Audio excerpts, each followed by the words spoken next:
Hello, I'm taking on a challenge to beat every playable Nintendo published game. Welcome to the next episode. The next game is Game & Watch Donkey Kong Hockey. Donkey Kong Hockey was the third and final game in the Micro vs. System series, and honestly, I'm kinda glad it's over. I'm not really sure what the public perception of this series was at the time, but personally, the Micro vs. System was my least favorite series of them all. Once again, this one doesn't seem like it sold very well, but that's been true for all the Game & Watch series as a whole at this point. This one features Mario and Donkey Kong, and based on the cover art, it looks like the hockey variant they are playing is field hockey. Looks like the concept of Mario playing in sports games against his enemies is a concept that dates a little further back than you might think.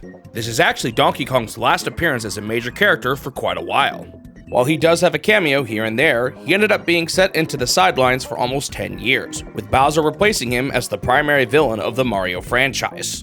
Similar to the previous two Micro vs. System games, this one features a versus CPU mode and a player versus player mode. While I have largely been ignoring multiplayer modes in this challenge, I wanted to play both game modes A and B since that is what I had done for Game & Watch titles previously. I started with game mode A, the single player mode. In this mode, you play as Mario on the right and you are facing off against Donkey Kong on the left. The audience consists of a lot of really similar looking guys that bear a striking resemblance to Mario. Maybe he's brought the whole family along with him or something. In this one, you can move between 9 different positions and you press the hit button to swing your stick. At the start, the ref appears in the center and throws the ball to either side. We bounced the ball back and forth a couple of times, but eventually the ball went into one of these weird things that completely changed course. This caught me off guard and I completely missed the ball and Donkey Kong scored a point. What even are these things anyway? The manual simply calls them crazy spots and provides no further explanation. Basically, they will move up and down, and if the ball passes through them, it will change direction. There are two basic movement patterns the ball can follow, diagonal and straight. These crazy spots will change the direction between these two, or it will flip a diagonal shot to the other direction. Because of the sudden changes these can cause, I found it much safer to just stay away from the front column. In theory, being closer to the front gives your opponent less time to react, but honestly, it just doesn't seem worth it. I generally stayed in the middle column, but looking back on it, it probably would have been even better to just stay in the far back. On the topic of the trajectory of the ball, for some reason it seemed like Donkey Kong was able to choose between a straight shot and a diagonal shot, while I was only ever able to hit a straight shot. Maybe there's some sort of control I'm missing here, but I couldn't find anything in the manual either. It also turns out that you don't actually have to press the hit button to hit the ball. If you line yourself up with the ball, the character will automatically swing at it. So, what's the point of the hit button then? It turns out, pressing the hit button and successfully hitting the ball will cause it to move faster. This is a bit risky though, as swinging too early will cause you to whiff and the ball will pass right through you. This adds a risk-reward system to the game, although I'm not really sure how effective it actually is against the CPU.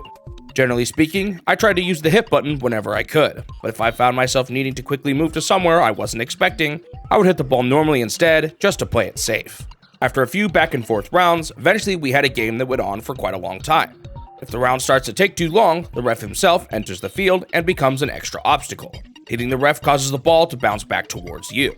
I'm pretty sure this is not how the ref is supposed to behave in normal hockey, but I guess it does help shake things up a bit at least.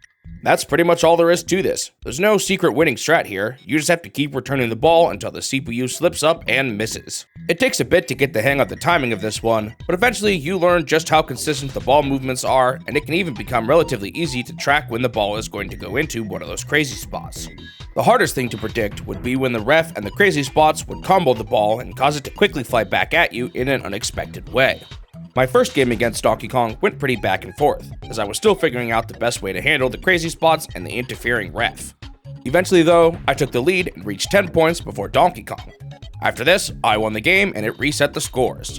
Similar to Game & Watch Punch-Out, it keeps track of how many rounds you won, and it simply ends once you finally lose a game to Donkey Kong. Beating one match seemed like as good as a goal as any, but I decided to go for another round to see if there was anything else I was missing. At first, I was actually pretty dominant during this second game. I got 7 points in a row without letting Donkey Kong score a single point.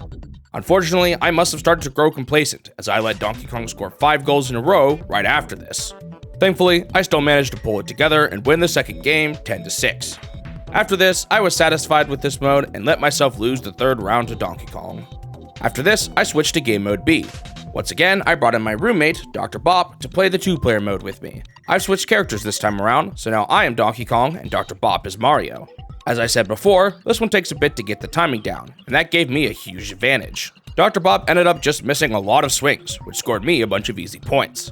In the end, Dr. Bop failed to line up one last swing, and I won 10-3. With that, I was satisfied with the game, and my time with Donkey Kong Hockey was complete. On to the review. So, how does this one compare to the previous games in the Micro vs. System series? Well, it's definitely the best of the three. They finally added enough variance to the game to make it more than simply just mashing an action button. That being said, while I may have trounced Dr. Bop on our first game together, I can't help but feel like after a few rounds, our matches would have just ended up being endless due to the limited amount of trajectories the ball can take. I especially wasn't too thrilled with the versus CPU mode, where it mostly just felt like you were waiting for the CPU to mess up. While I think the improvements are enough for me to say that I don't think this is a bad Game & Watch title, I didn't think it was a particularly good one either. I gave the game a 5 out of 10. Thanks for watching the video. If you want to see more of these in the future, make sure you subscribe to the channel so that you won't miss out on the next one. Also leave a like if you enjoyed it, since it will help the channel grow and motivate me to continue this series. I hope I will see you in the next step of my quest to beat every Nintendo game.